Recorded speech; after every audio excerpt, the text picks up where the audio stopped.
అంటే నేను కూడా గతంలో స్పోర్ట్స్ మినిస్టర్ చేశాను. నా సజెషన్ ఏంటంటే ఈ మధ్యకాలం మన ప్రభుత్వం వచ్చిన దాని నుంచి కూడా స్పోర్ట్స్లో చాలా మంది ఇంట్రెస్ట్ చూపిస్తున్నారు. ప్రతి దగ్గర జరుగుతున్నాయి.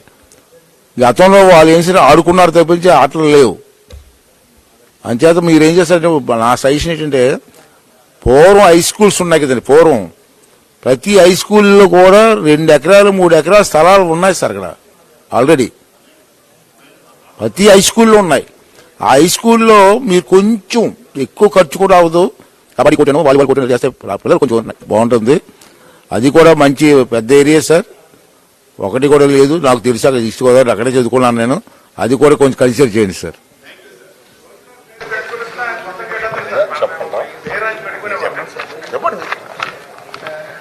అధ్యక్ష, తమరు ఈ 20 నెలల్లో పలుమార్లు మీ సలహాలు సూచనల మేరకు గౌరవ శాసనసభ్యులు అక్కడ లోకల్ కాన్స్టిట్యున్సీలకు సంబంధించి ప్రతిపాదనలు అన్నీ తీసుకోవడం జరిగింది అధ్యక్ష.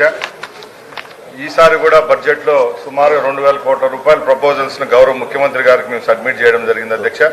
తప్పకుండా కేవలం మండపేట కాదు అన్ని నియోజకవర్గాల్లో స్పోర్ట్స్ కి సంబంధించి ఇన్ఫ్రాస్ట్రక్చర్ డెవలప్మెంట్ లో ఏవైతే ప్రతిపాదనలు ఇచ్చారో అన్ని సానుకూలంగా స్పందిస్తున్నాం అధ్యక్ష. అలాగే యూనియన్ గవర్నమెంట్ ద్వారా వచ్చే ఖేలో ఇండియా పథకానికి సంబంధించి కూడా గత నెలలో 75 కోట్ల రూపాయలు శాంక్షన్ చేయించడం జరిగింది అధ్యక్ష.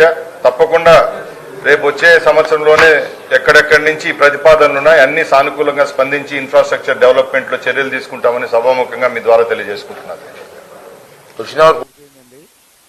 చిన్న అనౌన్స్మెంట్ అండి.